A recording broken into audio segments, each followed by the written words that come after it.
Hello everyone, this is Leon Cruz for the Intense Apex Alpha Male blog, podcast, and website, and also for leoncruz.com, where I give you news, views, and reviews.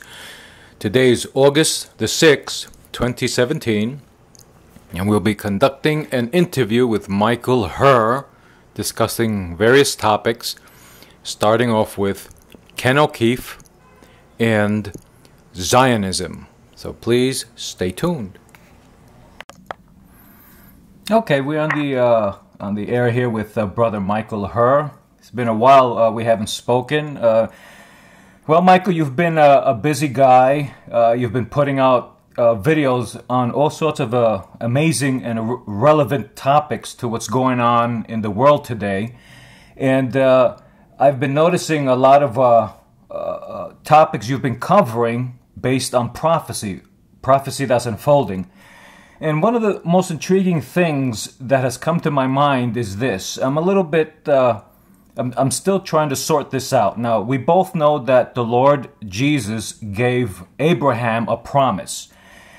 And that promise was, I will bless those who bless you. I will curse those who curse you. Right? So now, we're beginning to see something quite fascinating. There's two sides to every coin in an argument.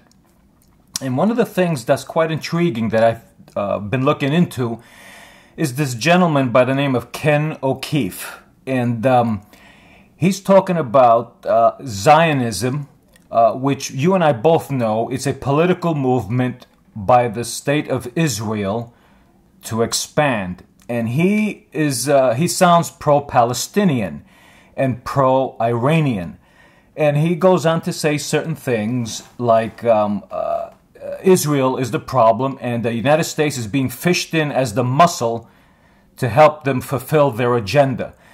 Now, from what I see, from my point of view, I'm 100% pro-Israel, but I don't like what's happening in terms of their globalist agenda. So what I'm going to do before you get into it, I want you to hear a clip that I have, and then I want you to elaborate on that and help us dissect the difference between supporting Israel as evangelical Christians that we are and trying to dissect the globalism that the anti-Jewish people, anti-Semites, seem to be latching onto, okay? So I'm going to play that clip and then I'll let you roll, okay? Okay. All right. I'm in Times Square. I thought I'd make the most of the opportunity while I was in New York State. Here we are at the site of the 9/11 false flag. The 9/11 false flag that is rightfully blamed on Israeli Mossad and traitors in the U.S. government and intelligence services and military. The 9/11 false flag in which Israelis were arrested on the day with explosives in their vans. The Israelis who were dancing, celebrating, filming the event because they had foreknowledge and admitted to it on Israeli television. The idea that Iran is the threat when we absolutely know for a fact these things that are in the public domain mocks the American people. This country is still controlled by the enemy inside the gate. Absolutely no question about it. And until we deal with the enemy inside the gate, the Jewish supremacist, Talmudic, psychopathic, pedophile, bankster cult that runs this country and mocks the American people by having people like Netanyahu come and speak to the Congress 3 times and get 29 standing ovations in one go. It mocks the American people who send their American sons and daughters off to fight Israeli war so that Israel can expand.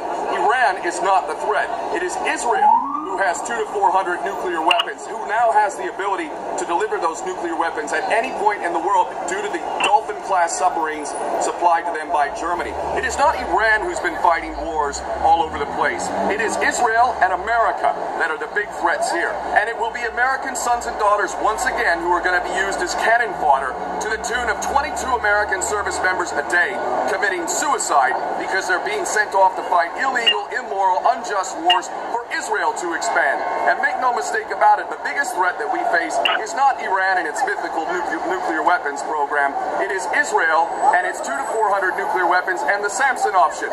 And if you're not aware of what the Samson option is, Israel says that if its existence is threatened, that it will, quote, destroy the world with its nukes. There are many high-level Talmudic Jewish supremacist thinkers in Israel who are ready to launch nukes and destroy Europe and the rest of the world if indeed they feel their existence is threatened. And make no mistake about it, Israel is living on borrowed time. So is Israel going to exercise the Samson option and blow up the world because the world refuses to accept this psychopathic criminal state and all of the danger it poses to the world? No. It's not North Korea, it's not Syria, it's not Iran, it's Israel and the traitors inside the United States that are the real threat. How about we start taking care of our own house and our own business, get our noses out of other people's business, stop this madness World War III agenda, clean the damn house, reinstate the U.S. Constitution, and arrest the damn traitors in the U.S. Congress. Okay, Michael, what's your opinion on that? Well, it's hard to disagree with him, ain't it?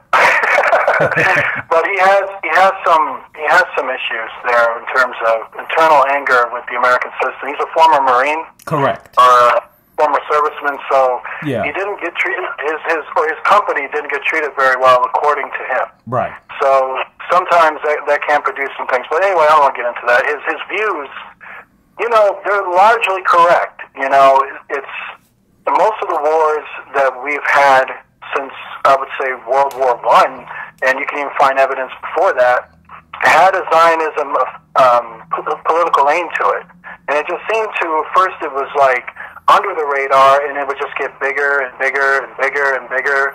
And the more and more it got bigger over the decades, the more and more we found ourselves sending troops to fight interests, not just to expand Israel, but we also wanted to acquire resources because you see Iran and even Iraq, they shared this fault line where there was a lot of oil and there was a lot of resources. And so the Zionism kind of presented that as the reward, help us, help you. And so that's really what happened. Is it right? No, I don't think it was, because if you look at the results of it, we have 9/11, which largely is believed to be a false flag. Then we had all these troops dying so that we can acquire resources. We had to make up stories like weapons of mass destruction to justify the bombing of cities in that area. We pressured, Iranian policy to work with us. The Iranians, felt our actions were so unethical that they wanted, then they went off and pretty much felt like we were going to destroy them because we strengthened Israel's position over them by working closely with Israel. But at the results of it, you had Zionism spreading a lot of political indifferences in cities in America, strengthening the feminists and strengthening the Obama campaign and many things like that. That they were spreading a lot of dangerous influence in our country while using our troops really as human cattle in the Middle East. And ultimately, when we looked at what was the end game or the results of it, it didn't result positively. It resulted in soldiers being killed for more questions than answers. And they were sick. And they did commit suicide. And a lot of them did went over the edge because of how they were treated when they came back home, and because of the treatment they had while serving in the military, fighting the battles they did. So, when I think about, I wouldn't throw so much support toward Iran, that's for sure, because they're not any better than what you would see within Israel politics, because Israel politics is quite brutal toward their enemies, really unethical, and violated Geneva Convention laws many, many times, but Iran has done the same. And the one fact we got to understand is that Iran kills Christians under their government legally, whereas Israel doesn't.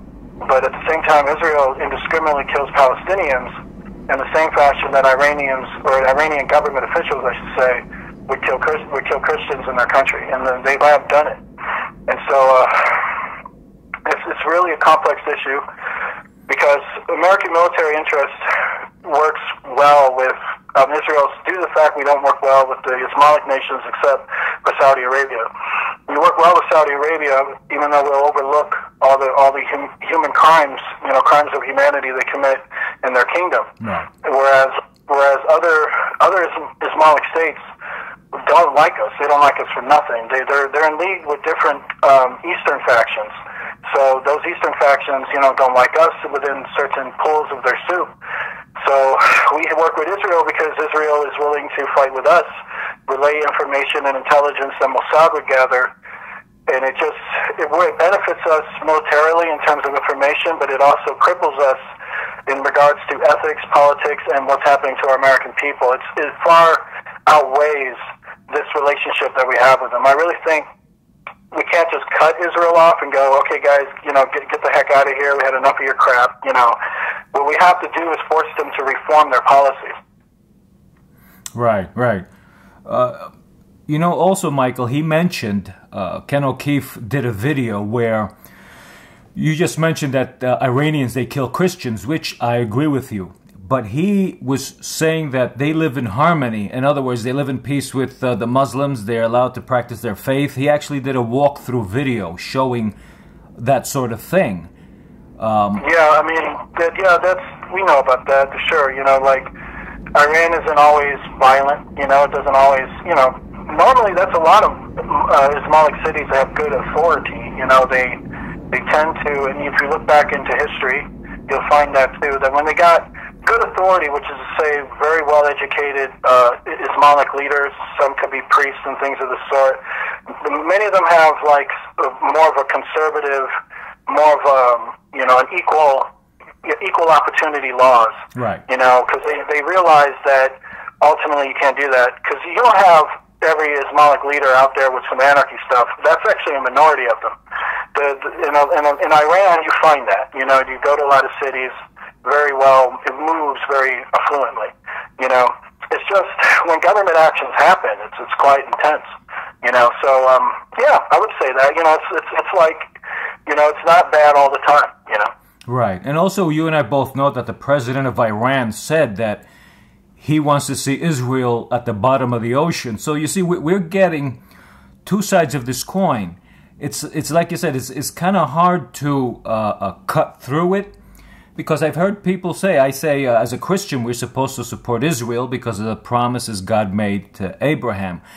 But unfortunately, a lot of the Zionists in Israel don't care about, seeking God. They're basically globalists like the ones we have here, and their main goal is to destabilize, conquer, set central banking systems in order, and most likely the end game is a one-world system under the beast. Pretty much that's what it comes down to. It's Satan against God.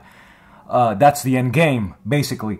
But when people ask me, am I anti-Zionist, I say, yeah, I am, so they call me anti-Semitic. In other words, they're mixing those two things together when in actuality, one absolutely does not have to do with the other.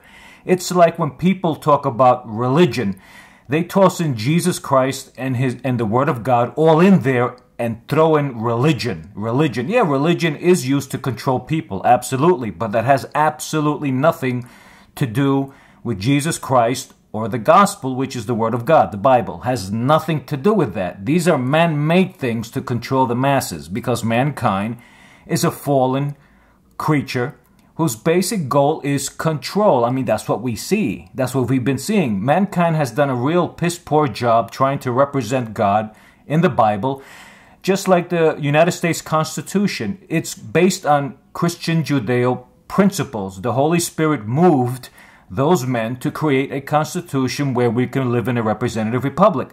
But mankind has not done a great job pushing that through, unfortunately. You see, that's why people toss all of that in there and start saying, oh, look at the dark history of the country. We had slavery. Yeah, of course, because mankind is a fallen creature. That doesn't take away from the purity or the fact that the Constitution, just like the Word of God, is supposed to basically give mankind freedom.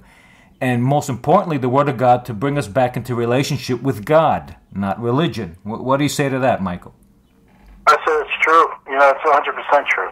That's what the Constitution is. The spirit of it is for, even with the legalistic way of operating it. It's always to lead back to that. But it's what we have with people in the courts is that they're trying to lead away from it, and then go by regulations and sanctions and things that they'll create in the last 10 years or 5 years or 20 years as a way to try to override the federal law, the Constitution. And the mistakes in regards to doing that is it violates not only the rights of those that they aim it at, but it can even violate their own rights. Like if they get into a jam or something of this sort, or if they got to make a complaint, someone will just bounce that against them. That's why the Constitution was created, was to prevent that. so that certain things would be the standard principle, and then you couldn't just, play piggyback anytime you wanted to, but it would always come back to this one standard. Now, the unfortunate thing that you got with Zionism is that it doesn't make room a lot for that standard to shine out, because they got to include a lot of globalistic ideas. The idea of being called an anti-Semite for not supporting Zionism is absolutely, it is true. People do that, but they're doing it out of absurdity. They're doing it out of paranoia, and they're doing it out of opinionated aspects.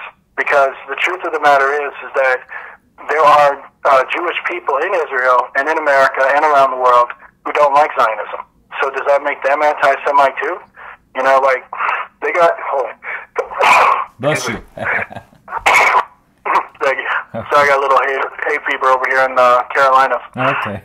But what people don't realize is that I've had Jewish people I've spoken to, sit me down and tell me why they didn't like Zionism. And they were part of a synagogue, and they were Jewish, of that culture, that particular group. And so it's just absurd to think that they do that, and it's really a way to just divert it, to say, well, don't listen to this man's information, don't listen to actual information and what thousands and thousands of people, professional people, non-racist people around the world have said about it. Don't listen to any of that. Just take my word for it. That guy's an anti-Semite if you ever saw one. And to do that is denigrating not only what the issue is, but it denigrates themselves.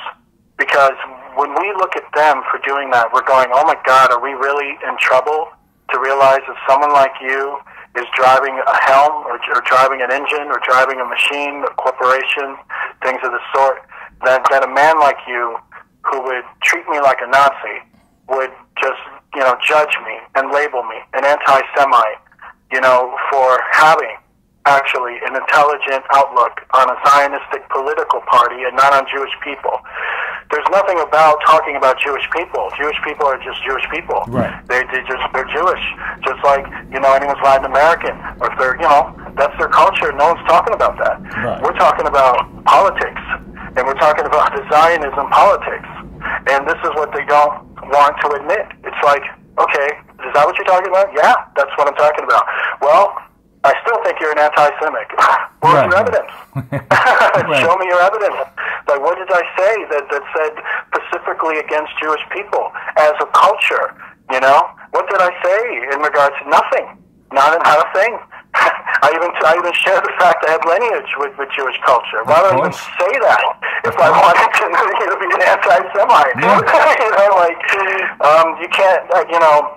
It's about knowing who you're talking to. It's about knowing who they are, and what those views really are, and it seems that the left-wing media, they were rightly called by President Trump as fake news. They rightly were, because it really is, because that's being fake to begin with. Yeah. To just make things up like that and go, okay, let me just call you out for something that you're not, and then make thousands of people, who used to be millions, but now we know it's thousands of people watching your program to think those things about it. So that I got to go outside and I got people going, hey, are you anti-Semite? Or you're a racist. So, like, who told you that? CNN. Yeah, you right. serious? It's crazy when you think about it, but people will do it. And I really do that because it's shock news. It really is. It's just... And it's also to shock people that it gives them ratings. It's also to muddy the waters, because it's really not fair. I mean, there are distinct differences, like I just pointed out. Unfortunately, most people, you and I both know this, they're basically, how do you say, they don't want to do their due diligence and seek out true information. They don't want to do that. What they would rather do is plop down on the sofa and watch it be fed to them. And when you do that, you're going to get, 90% of the time, you're going to get disinformation, misinformation. You're going to get the wrong stuff. Like, for example, this topic right now that we're seeing with the Zionism and all that. Even in President Trump's son-in-law, we know that he's a Zionist, and he also accepted money from Soros. All of that came out. Now, and he's Jewish. So his Judaism has absolutely nothing to do with Zionism. Those are two separate things. Zionism is a political agenda basically based on globalism, just like what we have in this country, just like what Europe had with the EU, who wanted to control a swath of Europe. You see, you have to dissect the two. One does not have to do with the other. You understand? Because you and I, we're both Christians, and we're engrafted into the Jewish family by faith in the Jewish Messiah, Jesus Christ. You see? But somewhere along the line, people, they seem to, confuse all of that and put it all under the same title. So when you and I talk against Zionism, they see us as anti-Semitic. And these are Jews that are Jewish by association. These are not Jews that are seeking relationship with God, like the religious Jews. Basically, they study the Old Testament and want to seek God. You see, these Jews are basically Jews by association, sort of like those who call themselves Christians, but they're Catholic, and they go maybe to church once a year on Easter, or maybe Christmas Mass or something like that, or a funeral. Other than that, you never see them enter a church, but they call themselves Christian because they follow a Catholic, ideology. And that has, I don't want to insult any Catholic brethren, but that's not relationship with God. There's a big difference there. I definitely agree. You know, it's the people that do that are they're making up assumptions based on what they read in the media. It always goes back to the media. It's always going to go back to what makes people think that way in the first place. You know, what makes people go, you must be an anti-Semite. Something you watch in the media or in a television show. Maybe one of the sitcoms wanted to do a piece where they kind of subvertly tell people something that isn't true. Maybe in a music video, maybe in one of Madonna's speeches, maybe in one of Ashley Judd's rants, maybe in something, something that captures their attention with some kind of icon that'll speak out this rhetoric, or something really that's completely not untrue. It's sort of like, if it's coming from entertainment, and you got to look at what entertainment is, that should tell you that then to think the things that entertainment tells you to think isn't reasonable. It's not logical. It's not valid. You know. So real intelligent conversation in courts and real life, in the centers of power where it really matters, it would be clear to anybody there, that they're using a card. They're making it up. They're just, we're going to look at the information, buddy. We're going to look at him and go, let's look at this information he's talking about. And okay, now there's a problem, But in the world of public opinion, that doesn't happen. In the world of public opinion, it's what they feel and what they can incline to. Some people are more awake than others. And so that's kind of what we have. It's like they do that to make us feel uncomfortable or discourage us or even threaten us, to make us feel like we shouldn't speak on their political party. Right. But we're going to, because that political party hurts American people. That's the problem. There's so much business tied in with it that it's hurting people in this country. It hurts our politics too, and it infiltrates our politics. Yeah. So, this is not funny, it's not cool, and it's something that does need to be addressed, because, matters in military would see that as espionage, as infiltration. Yeah. Even as a form of invasion, and for no one to think that that's probable is those not really educating themselves on what those matters really are. If you're working in a position and if you're just a guy working a job, a high position job, fine. That's what you do for a living. But if you got some subversive idea, some political religious faith that you're going to have to enforce in this job, that's called corruption. It's called infiltration, And so when you do that, that compromises other people because you have a prior agenda, Right. This is the problem. It's like this agenda doesn't seem to restrict itself in the political fields of where this takes place within the broad spectrum of government buildings. instead, it spills over into entertainment, it spills over into the communities, it spills over into businesses, it spills over into people's private lives. That's a problem. Yeah. You know, but that cannot continue. You know, like, if that continues, you know, people are going to just voice their complaint more so and more so and more so. And it's going to cause some severe dividing lines, you know. And that's why I said if Zionism can change it by just reforming. If they just reform the way they do things, they can really stop that wave from happening and just say, hey, look, if we're acting out of pocket, let's figure out not to do that and change our way of doing things. But instead of doing that, it seems to me, by my own personal opinion, that the pride is so thick, or the power, or the need for power, and the hunger of power is probably so blinding that they don't want to do that. Correct. Or maybe they don't feel like they have to. Right. And so if that's the case, then it forces the other side to have to, you know, extract by force that which is theirs. You know, and that's what I think so many politics in play is trying to prevent now is just outright dysfunction within it. But if there's going to be any kind of shots first fired, it will come from the military. You know, the military will be the first to be the signet of some dividing troops, and then that'll affect the states regionally. Yeah, and I also noticed you did a great, really nice video on 50 years later regarding the USS Liberty, which was a big part of the Six-Day War back in '67, June of '67. Yeah, and that was a big topic of debate as well in terms of Israel attacking its ally and why that happened. Because that was some messed up stuff. The USS Liberty attack is the evidence of the egotistical nature of the Zionist Party. They literally felt, or by the information that was acquired by other investigators into that subject, was that they got caught doing something wrong, and their only resolution to it was to bury us.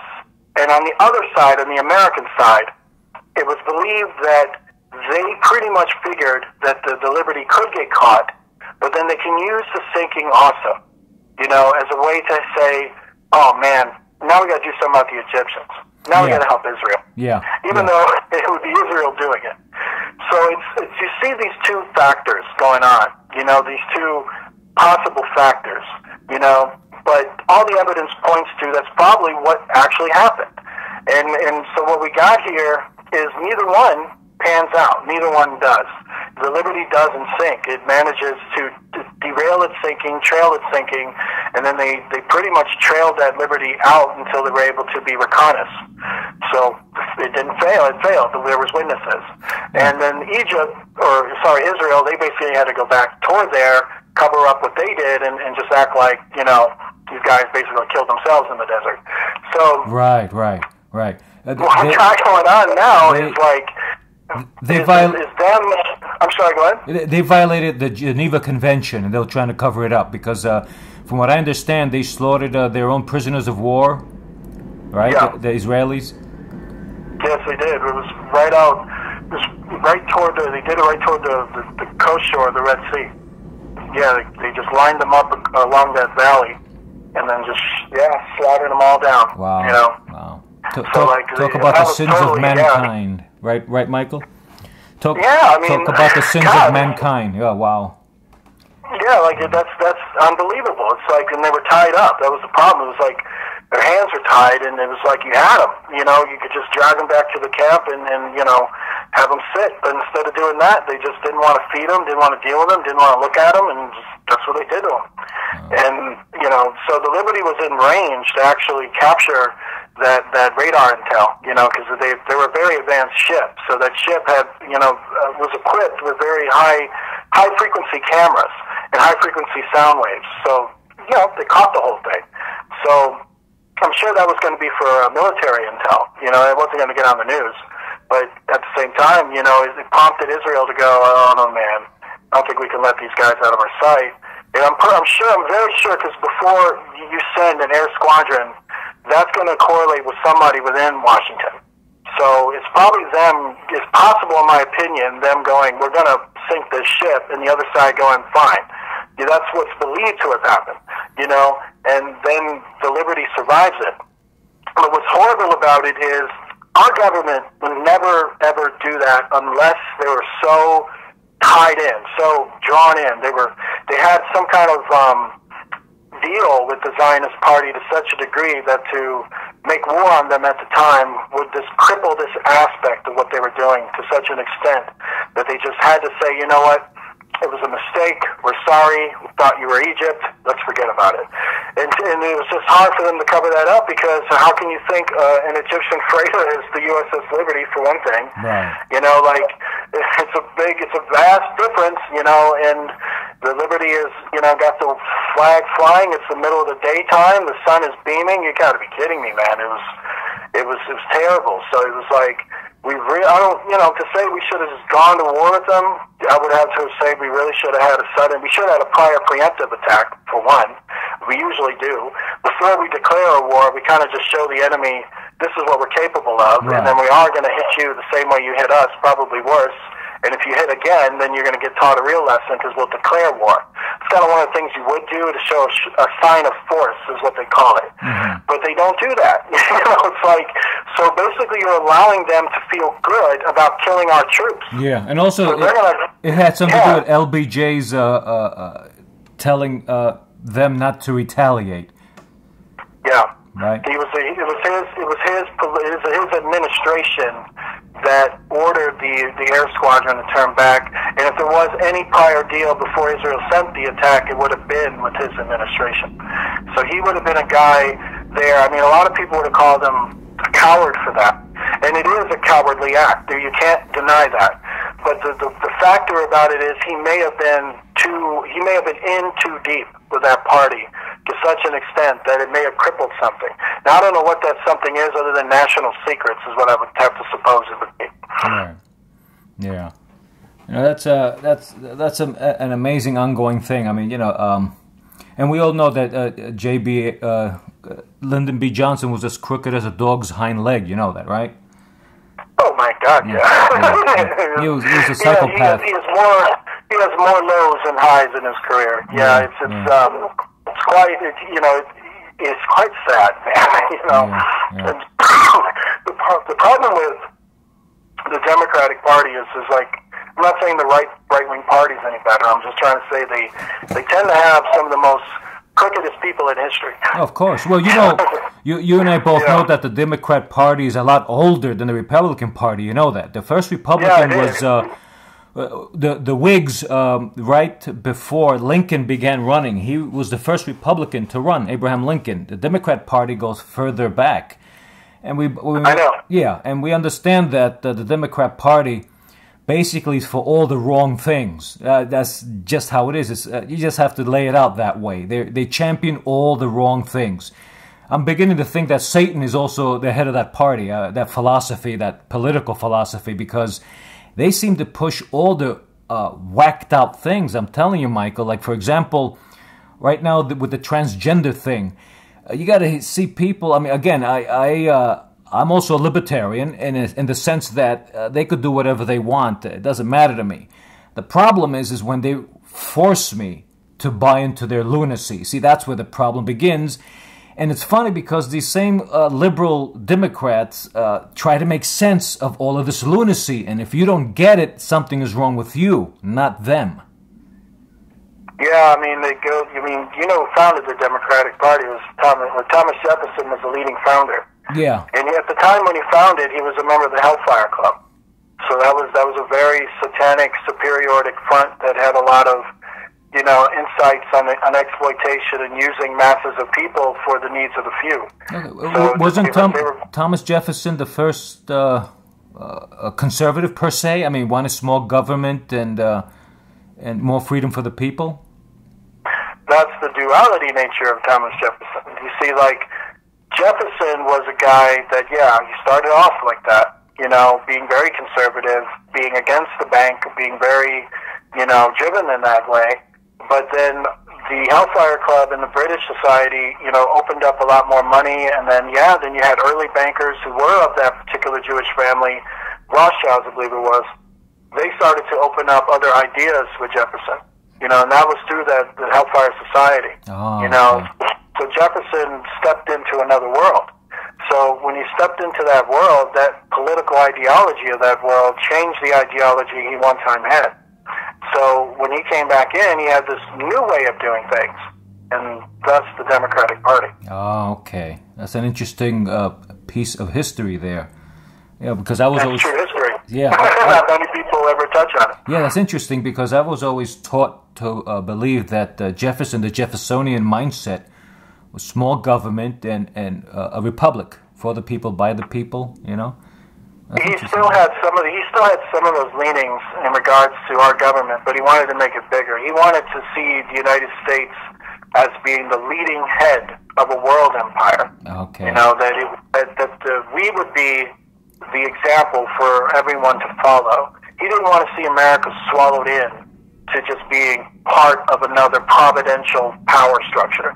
He wanted to see America to be the shot callers, if you will, the ones that create all forms of what they're trying to bring about with making a technological future in the decades to come. He really wanted that to be the core of it. That America would simulate the future and would represent themselves independently of anything else, because the price that American troops paid did affect them. One thing about his politics was he had a different spin when he came out of the society, but the agenda to keep us independent and the ones calling the shots was still there. It's just it became an unethical way of doing it. Expanding slavery, expanding the policies, and really alienating us from others. That really became the problem with the Democratic Party, was the methodology of how they did things. Right. It was really coming from this new thing that Jefferson saw that worked in other European countries. So that was just a sad thing about it. It's sort of him with some of those ideas, but he's become very perverted by that point.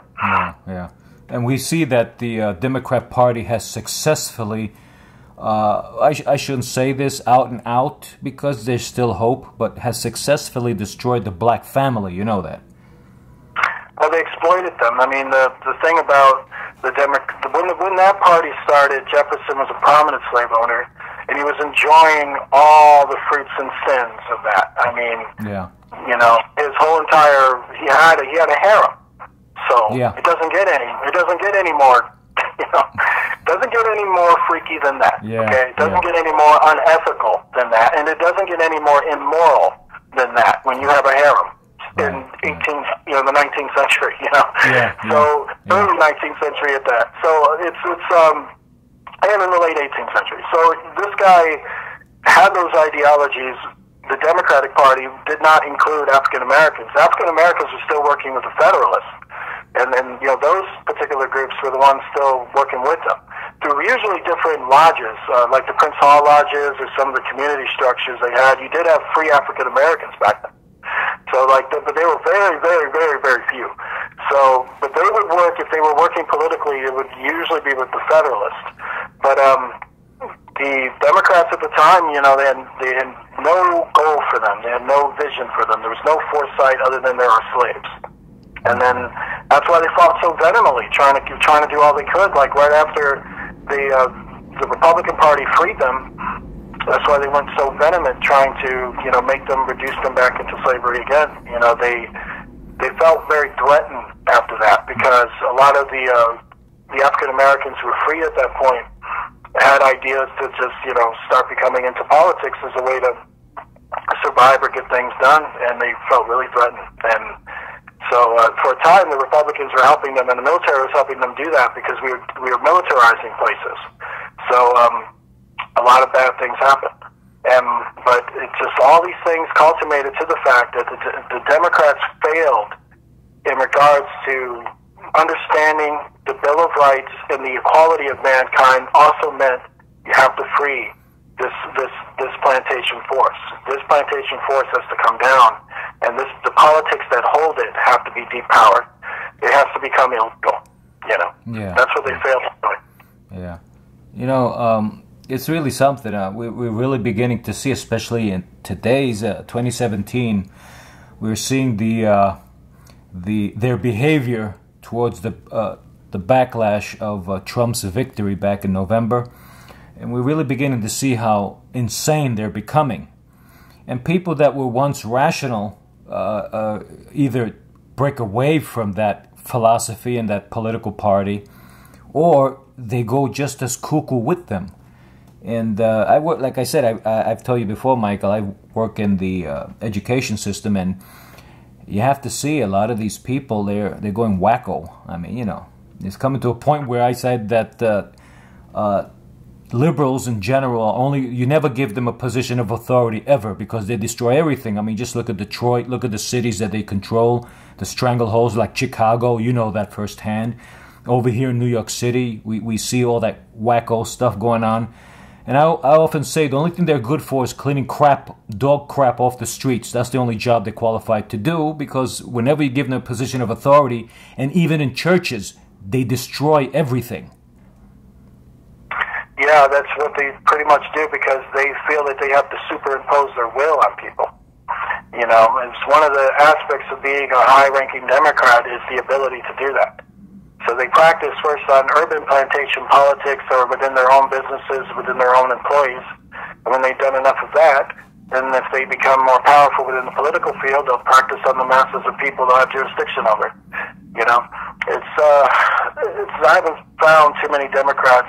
I would say the Kennedy family was probably an exception. There's a few exceptions I can point to, particularly John and Robert. I would say the whole factor of the Kennedy. I agree with you on that. JFK and his brother. I'd say John and Robert had a change of heart. Somewhere along the way, they realized, no, we gotta end this stuff. If we really want a future, if we really want to be better than the Republicans, we really got to get on this board of, knocking this out. And I believe they were killed over that too, trying to make things better. Yeah, because you know what they were doing. They weren't only attacking the surface of liberal politics; they were going deep into the shadow part of it as well, which is the globalist, the secret societies, all of these things whose ultimate endgame agenda is a one-world system. I mean, many of them have, as the years have gone by, many of these politicians like H.W. Bush, the father, all of these people have mentioned that they want a one-world system. Kissinger said it. Even, he said it. Kissinger said it.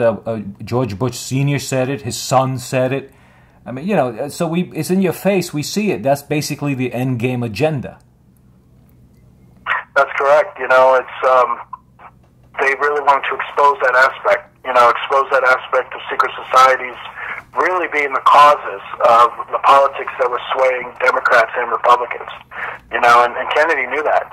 Kennedy knew that the real call wasn't in the left or the right-wing parties. It was within the secret societies that work within the two parties.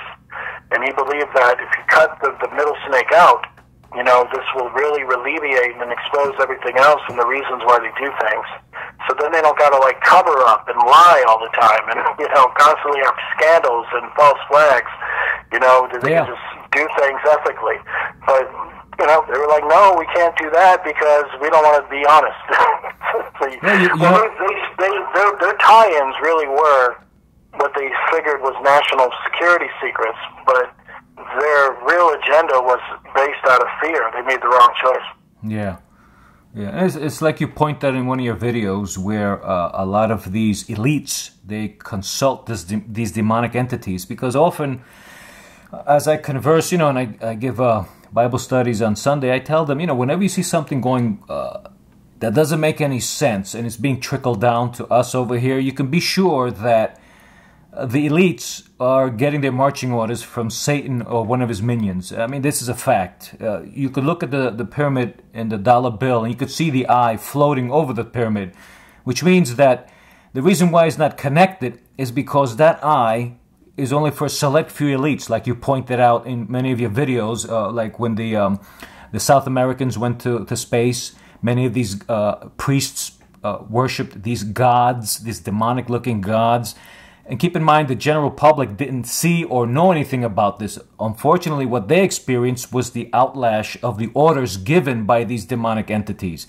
But these priests and the higher-ups, in other words, like we call them elites today, do communicate with these beings and get their marching orders from them. It's one of the reasons why we're seeing such a rapid, since 2001 up to this date, we've seen such a rapid change in our laws, a lot of spying going on. It's coming to a point like several weeks ago, people are voluntarily getting chipped in a job just so they can buy coffee and potato chips.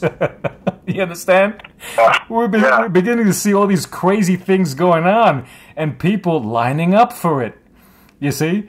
I would never work at a place that tells me. And they were voluntary. Put a chip in you unless you can't get any soda or chips unless this chip is. Come on, man. You know, Michael, I know they're all doing that. You know, but that's terrible, man. How stupid? How stupid? I mean, you really got to be a dummy to literally stand in line and have them chip you. You really have to. I mean, with all that's going on, I mean, I don't get that. Even the news reporters that were reporting on this were saying, "I'm not gonna get chipped. I'm not." Come on. I mean, yeah, they're very eccentric about how they want to control people with certain corporation backgrounds. I would never, ever allow somebody to insert something into my skin for the purposes of buying potato chips. Yeah, coffee. You know, the purposes of receiving my coffee, as you were saying, coffee. Come on, man. You know, you got to tell your boss what's up. You know, like you're putting stuff in my skin. I don't know what it is. I don't even know what it'll turn to or it'll turn me into. For some coffee, or for some other reason, it's like, what are you hanging? You're hanging a carrot over my head and saying, let me turn you into a beast before I give it to you. Yeah. You know something, Michael? It's this is only the beginning, because remember, in order to get everyone to go along with this nonsense, you have to create a crisis, and that's what they're planning on. That's what they're planning on. I mean, again, you pointed out in all your videos. You did a video on people who are, you know, there's a technology where you become like the bionic man. Part of you becomes half robot, and you become half human, half robot. That technology is there already, and they're doing it on a lot of. It's called transhumanism. Yeah, transhumanism. You see, and we back in the 70s when I was a little kid, there was somebody called the $6 Million Man, Lee Majors, the Bionic Man. I mean, who would have thought that right now? That's what we're seeing now. You see, and that's only again the tip of the iceberg, because along with that, you have the chip technology that can alter your DNA as well. You see, and turn you into a human juggernaut like in Marvel Comics. You see? So these things are slowly but surely coming out. But because they've been perfecting it for a while. You do got people that are born and are walking around right now who came out of test tubes, you know, and have certain abilities that people don't know about. You know, it's not a lot of them, but they're there. They're out there. You know, and they're working with the military. They work within certain communities. Yes, like the creator of PayPal. He likes to. I heard somewhere that he injects human blood or child blood from babies, or drinks it, one or the other. He does that because he wants to regenerate his system. The creator of PayPal, mind you. All right, this is that's a vampirism problem he's got. I don't get it. Probably part of something pretty disturbing, yeah. Yeah. Then you have Morgan Freeman. He wants to freeze his body, his head specifically, so that when the technology comes out, he can become implanted in a robot. His spirit, his mind, everything. Sort of like that movie, Cheppy. You ever seen that movie, Michael? Cheppy? Yep. I haven't seen it, but I know about the concept. Right. The concept is that the guy who created those robots, he died. And they downloaded his entire spirit onto a chip and put it on the robot, so he lived again. Yeah, the concept was taken from a movie called The Colossus of New York. Correct. It had the same premise. Yeah, I saw that one too when you mentioned it. Yeah. Yeah, it's the same premise. It's basically, you know, when your body actually when it first gives out, you're not dead automatically. You know what it is? Your synaptics are still moving around. So what happens at that point is that what they want to do is just transfer the synaptics over to a machine. And then the circuitries, your synaptics becomes the circuitry of the technology. It's organic technology. You know, that's really the premise of it. You know, it's not that you died and resurrected. You're just being transferred from one body to another. That's all it is. It's like mankind trying to save themselves. Yeah, you know, that's the premise of it. That's how they'll sell that. You know, that, you know, this body's better. This body is wonderful. Well, it's interesting. It may seem like that for a while, but you're going to be, you're going to lose your humanity. Yeah, but you see, Michael, this is how you know that the Word of God is for real, because Jesus offers us the same thing, but differently. You understand? He offers us a resurrection body. Yeah, he offers the natural way of doing it, the way that you were meant to do it. You know, the way that would protect you and solidify you on the omniscient power. You know, to do it outside of that is really to step outside the norm of your dimension and to step outside the norm of reality itself. It's to accept a counterfeit reality that has to exist in the real reality.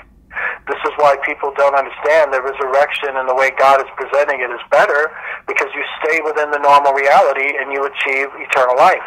But if you're going to take something that's not reality and then you have to use reality to exist in it, come on, what are you thinking? You know, like, you're turning yourself into an abomination that will be destroyed. You know, you cannot exist. This is as simple as that. The reality says you can't. You know, so you're just counterfeiting something that is natural for you to have. That's what's just crazy about it. Right. You know, like, that's why I just would never ever take that. It was like no one in their right mind would. You know, like, you'd have to be like a degenerate in that sense. You know, to say that you're just basely driven by sex, drugs, worldliness. You know, you have no foresight in God. You have to be base thinking.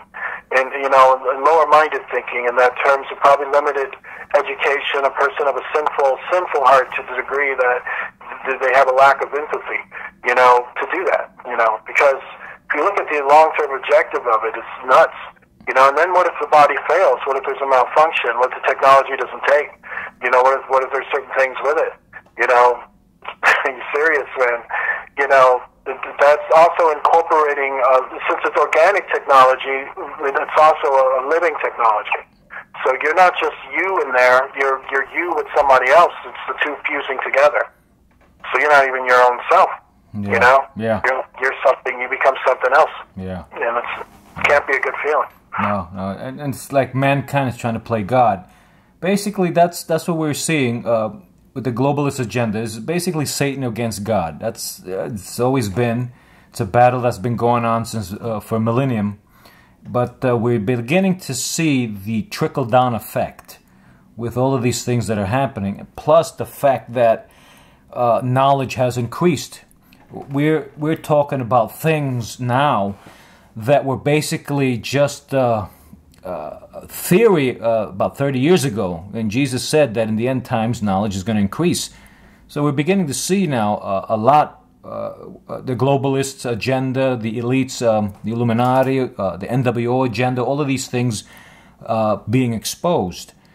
And they don't like that very much. It's one of the reasons why they want to control the internet. You see YouTube right now, as you pointed out in one of your videos, and so did Mark Dice, they want to start getting rid of videos of a Christian conservative libertarian nature, because they want to. That's definitely true. They want to, but if they ever did it, they would be sued. They'd have so many problems. You see, the thing that they want to do is illegal to do.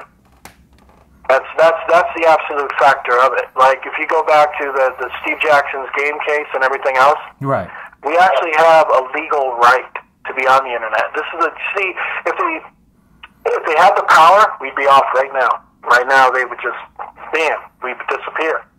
But they don't, because of that case. That case actually solidified that the internet has the right to freedom of speech. So you would have to get rid of freedom of speech to get rid of us. Or you would have to overrule that case. You'd have to go back to court and take that case back out and overrule that in order to get rid of us. So they can't. They're just dreaming it. Or try to find a violation to do it. So in that case, then they're really hounding. They're trying to find anything.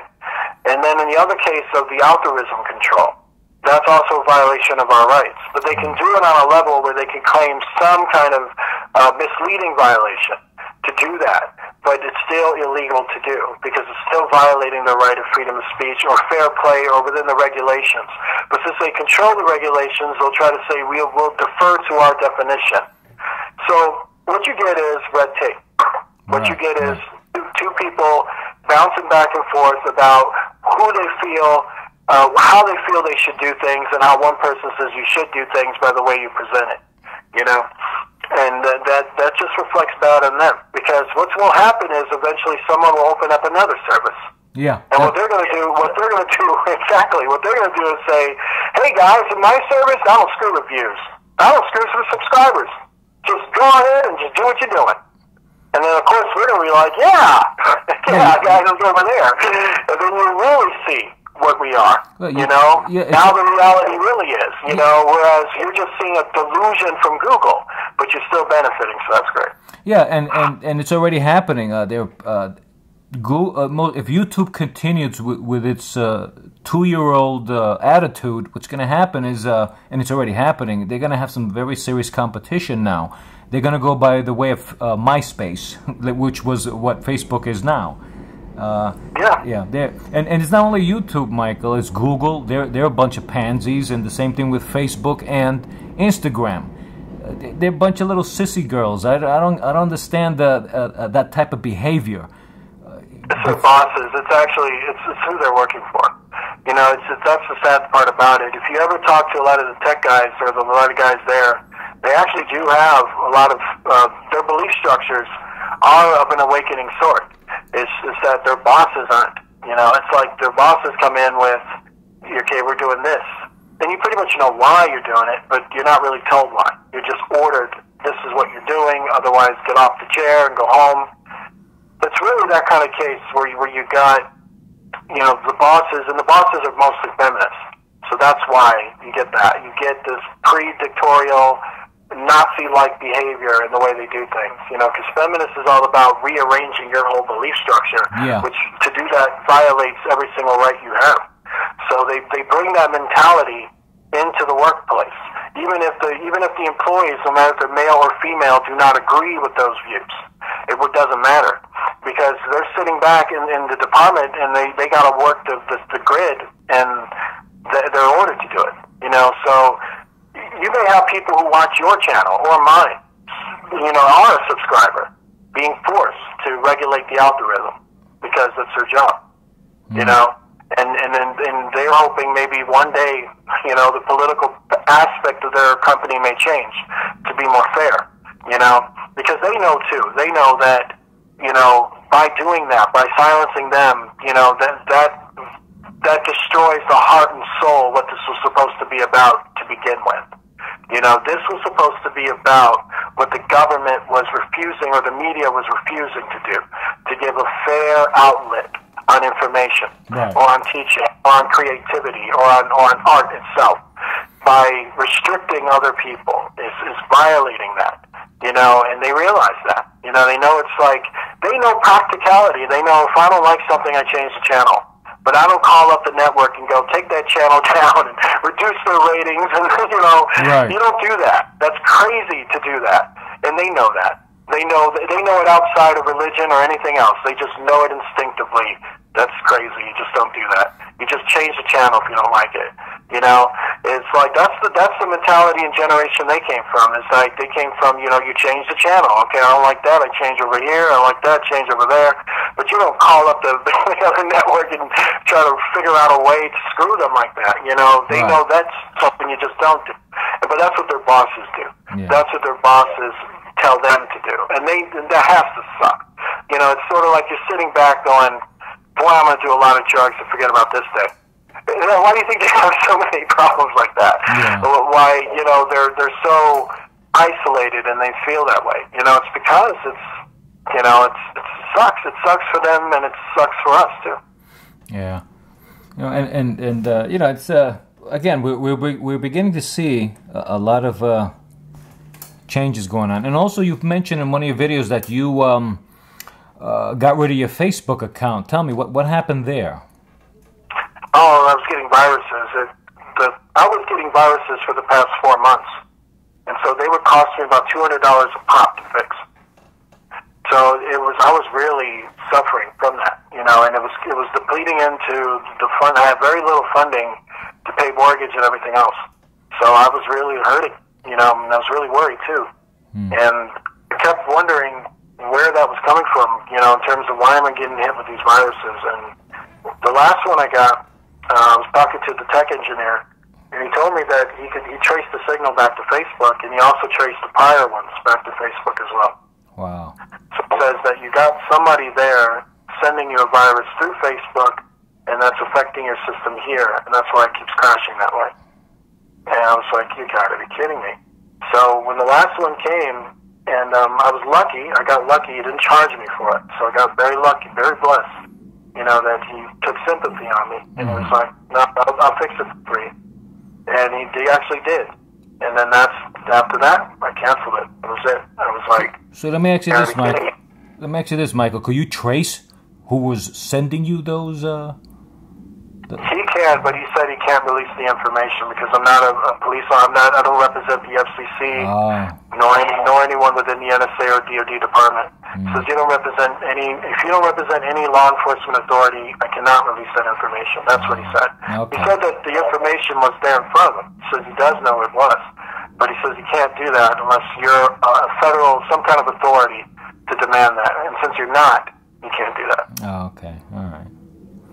It's very sad that we have these wicked people, you know. I was listening to a video for this other guy. His name is Richie from Boston. And he was doing a live video, and somebody sent him an electronic bullet that fried his hard drive. And I said to myself, why would they do that? I mean, you know, it's... To cost you money, because they know they're already costing you money. Like, they know that by depleting you of PayPal, other things, and then depleting you of ads, controlling your algorithm really is controlling your money. It controls any kind of donation, anything that you can really get where you can get past donations. Because I'm at donation level, the lowest level you can possibly be at. But I was trying to get to other levels where people will fundraise you. That's where you can get more of a meat to be able to sustain. But that's where they knock us off from. So now you reduce the donational level, so they know that you're really on a tight budget. Your budget is very tight. And they can see that through your account, you know, that it's very, very tight. So what do? We attack his server. We attack something like that because it'll cost this amount of dollars. And then that'll deplete his account, and then he's going to have trouble paying his rent or paying bills and other things. It's calculated. Calculating. Now, it's like they know what you have and they know what you don't have, and by attacking a certain thing that you do have, it'll cost you money. It's calculated. And it's meant to stress you out, or it's meant to cripple you, or even meant to have to cancel your internet for a month because you can't afford it. Yeah. So it's all calculated. Yeah. Yeah, they know what they're doing, unfortunately. It's a shame, you know. It's very sad. Well, you know, Richie from Boston, you know, I heard stories, and I don't really know, but all I could suggest is, like, some people have to be careful when they do get a good amount of money to not just waste it on equipment, but to try to, you know, save that. Right. You know? Right. But in my case, I never got a whole lot of Matt to ever do that. I think in one case he did. But it's just sad to see that, you know, that's really why they do that. You know, they probably saw that he overspent and that he was in a position probably where he needed his, you know, he was in a tight budget position, right, and then just fry the server right at that moment so that he'd be completely stressed out. Yeah, because he said he had to borrow another computer to continue. I mean, it's not funny, you know, but it's very sad. That's probably how he evaded. That's probably how he evaded paying the bill. You know, it's like, man, see somebody else got something I can use, and probably what he did. You know? Yeah. This is crazy. So, Michael, let me get your thoughts on the transgender in the military. What are your thoughts on that? This got to be my final thoughts. I got my wife looking at me. Okay. this will be it. Okay. My thoughts on that is that you not to dress up in women's drag in the military. You can't prevent gay people from being in the military because you're recruiting men. So whatever their private lives are, that, you know, you got to ignore that aspect with the military. But to have a guy out of uniform, you know, standing out, showing a mental predisposition before our enemies is not tolerable, because that threatens the lives of the man near him, and that threatens the lives of others around him. You want the enemy to have a certain psychological outlook on your company, on your battalion. You want that enemy to know you're not there to screw around. No, I don't got any mental problems. You got mental problems. You know? No, I'm not here to play with you. You're here to play. I'm here to kill you. I'm here to force something on you. You know, you got to be a certain way. Your mentality changes. Yeah. Now, if you're coming in with this sensitive, you know, I'm wearing high heel mentality, I cannot pull that psychological effect off. I cannot, as a commander, effectively do that. If someone like that is like, while I'm doing my thing, they're just looking at my guys and they're laughing. No, I'm not going to get anything done like that. No, I'm going to have to prove firefight to firefight, but the firefight and casualties could have been reduced if I had the psychological edge. There's things to fighting that people don't know. There's things to military combat people don't know. Transgender doesn't mix. You will weaken the army. It will cause more problems. There's nothing good from it. What are we making room for again? You know, we're making room for what again? You know, like we're making room for people who should be seeing either a psychiatrist or visiting a nightclub. Right. You know, you can either have your scene or whatever. You know, I mean, that's my opinion. I think people should see psychiatrists on that. I mean, they hate me for that, but that's from what I'm reading at that. Or you can just enjoy whatever it is you're trying to do, and that's going to be between you and God, and nothing to do with me. But don't threaten my life over it. Don't threaten the nation's security over it. Right. That's crazy. It's absolutely mind-blowingly nuts to think about that. Yeah. So, like, yeah, if a transgender wants to go to a nightclub, let the transgender go to a nightclub.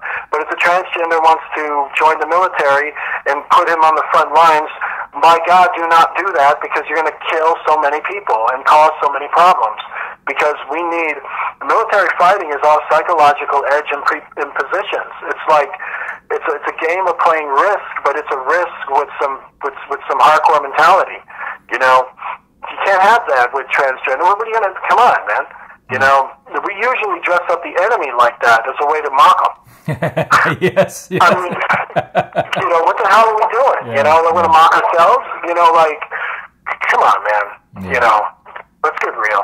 You know, like, we can't do that. We just can't do it. Okay, Michael. So I'm for it. I'm against it. I'm not for it. Yeah. And so am I. And on that note, we'll end this interview, and we'll pick this up again in a future interview, as we'll continue to discuss many of the ongoing topics and prophetic things that are happening as the days unfold. So until then, Michael, I want to say God bless you and thank you for giving me the opportunity to talk to you again. And I'm going to let you know when this podcast goes up. And God bless you, brother, and we'll do this again. God bless you too. You take care. Okay, bye-bye.